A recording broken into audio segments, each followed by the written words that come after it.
Hello everybody, this is a little video I'm doing, as I call it video, and what have we got here?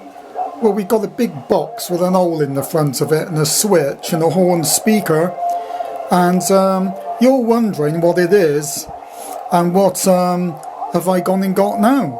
So we're going to go a bit closer. Well, it's got some kind of dial, a knob. Sounds a bit rude, doesn't it? Two knobs on the side, and another two knobs here. So you're sort of thinking, well, I don't know, what the hell is it? Well, it's a cow's favourite radio on the farm. It's an Osram music magnet, or as I call it, an Osram MOO-ZIC magnet. And I'm going to open the lid, because these radios weren't made for prettiness. The speaker was pretty, the rest was boring. There's 3 cans. It's difficult for me to stand any higher than I am. That's where the valves are. There's 4 valves in this, and there's one down in here. That's the output valve, the intervalve transformer, the tuning assembly, and these are the coils. So what I'm going to do is turn that off, and excuse for the putting the camera down, so I apologise for that. These cans pull off, and they're marked GE phone, General Electric GE phone, Gecko phone as I call it. I think Osram was part of Osram, and they made these radio kits so that they could sell their valves. And that's what you get, ladies and tablemen. You get 3 coils, and inside that can, if I go over here, is 3 valves. You got 2 equivalents of an S21.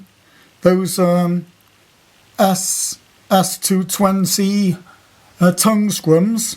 The top and bottom were loose, but the valves were new. They just became loose with age. It's probably stored damp. So what I did, I had to re-glue those, the bases as well. That one is also tongue scrum. So it's got a set of aftermarket tongue scrum valves in it, and I've got an original set of blooms for it, but I decided to keep those. That's your cans. They've been sprayed. Now, whether they were sprayed originally, looks as though they probably weren't. I prefer to polish them and spray them in clear polish. So I might nitramorse these, because there's a few scratches, as you can see. This set was restored about 15 years ago by a radio amateur, and I've got all the pictures of the work he did. I paid, there we are, Osram Music Magnet. This also got the dates. It was made 1930, or the patent. Only operates on Osram valves. These were sold as a kit, and it was really to get people to buy the Osram valves, because it would only work on Osram valves, of course, which is a load of absolute baloney. It will work on tongue scrum valves. It even work on Mullard valves. It's all a load of hogwash. It was just that people really believed the pseudo-science. And what you do is you get the can. All it does is fit on. It doesn't have any tabs. It just drops on. Friction fit. It just places on, really. Let's get the other one. And that fits in. You've got to be careful. You don't want to scratch them unnecessarily. But eventually, what I'm thinking of doing is using some nitramors. It'll come off. It's not primed or anything. They haven't been rubbed down either. They were just cleaned and sprayed. And what I'm thinking of doing is putting those back to aluminium and actually polishing them, highly polishing them, using a Dremel. Because if you have a look, it would be better. The top plate can be polished. It's taken that off, of course. It's had a new intervalve transformer, and that's a new one. For some reason, the GE Seafoam ones went wrong. I've had two of these sets and they've both gone the same. The caps have been melted out and rebuilt, so I was told. I've got two music magnets. This is the last but one. I believe they made three different models? This one's the first model. That's the first one. And if I put the camera back down, lift off the speaker, these radios are battery and they do run on moving iron speakers. The case on this isn't particularly good. It's a bit rough, a bit shrunken. It's not been stored very well. If you have a look, there's no cams. It's just two coils, three valves. There's one, it's got two stages of aerial and reaction, where the other one's got three. This has also got a brand new set of Tungscrums valves as well. I keep all the original valves. I don't run the originals because the original valves are getting very, very rare. Now what I'm going to do is take you downstairs because I want to show you something. So please ignore the movement of the camera as I go downstairs. And the reason I'm going downstairs, I want to show you something. And it is well worth me showing you, and then you'll understand where I'm coming from.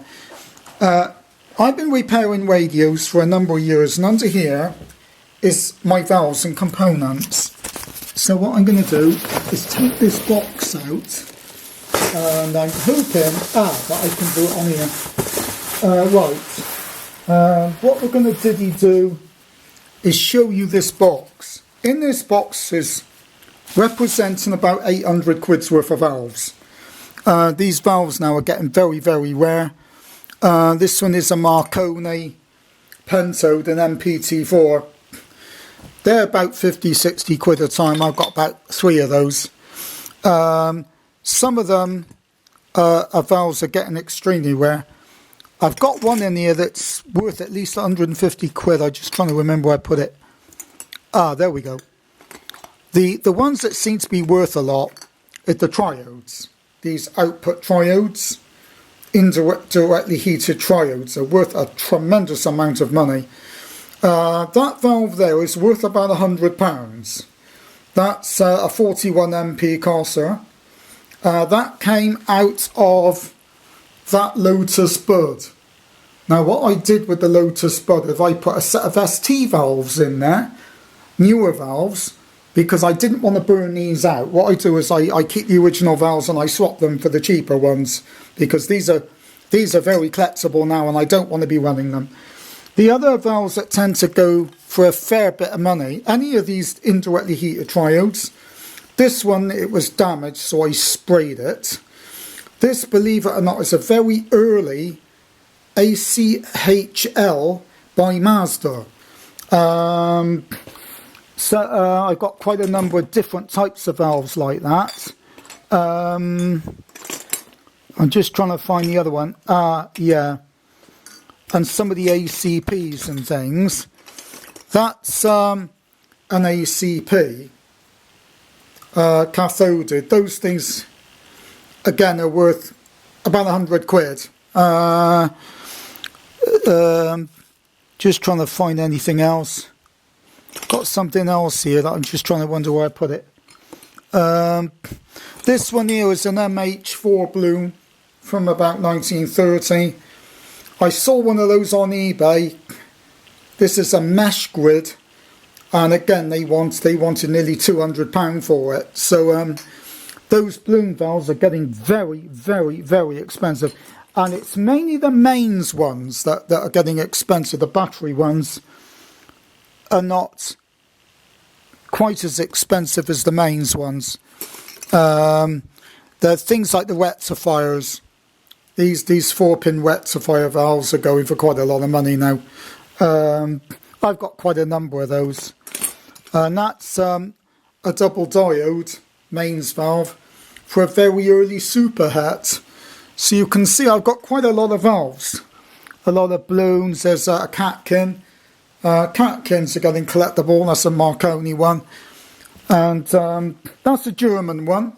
a German screen grid tetrode. Coating's a bit knackered, but it works fine. And see, it's that's brand new screen grid tetrode. It's a tone scrum. Those are spare. They're new. Stock. This one was actually boxed when I had it, but boxes take up too much space, so I ended up getting rid of the box. My friend said you should keep the box because that's new, and I said I don't want the box because it takes up too much room, and I'm not selling them anyway. So the other radio, this one here, that's fitted with what they call an ST type. That's called what they call a shoulder type. The bloom, which was this one, there was this one and another one. That was what was in there, and it's perfect working. Usually with those old valves, if the heaters are glowing up, they generally work. They generally work without a problem. This one here is a French radio, a Dr. Titus Consoler from 1934. I would imagine, I've just guessed. And he was a doctor, a Romanian doctor living in Paris, France, or as I call it, Paris. A mains radio with a transformer. A lot of them weren't. This one here is a KB169 main set running off a roundy. That's got an original set of blooms in it. Because the ST valves, the pins are shorter, and every time I pushed them in the holders, after a couple of days they popped up, because those holders need the longer pin valves. So this one's got an original set of early blooms in it. It doesn't get used because I don't want to use it for that particular reason, because the valves are so rare. Under the cupboard there is my German Telefunken 40W. I just haven't got the room to put it out. That's why it's there. I could get good money for that. But to be honest, I'd rather keep it. And but if someone offered me a good price, I might. This one's another kit radio. This is a Kosser, a 1928 Kosser Melody Maker screen grid.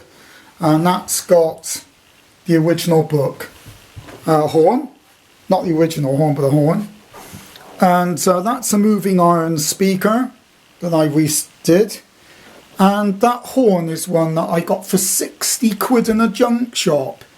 It's a BTH from 1925. So goodbye everybody. I hope you liked my little yap on some vintage radios and one I've been working on. This one I paid £100 for from a guy in Taunton. He even brought it to my door for £10. And I've got all the original paperwork of the amateur that rebuilt that. Even the chassis has been resprayed. So bye bye everyone.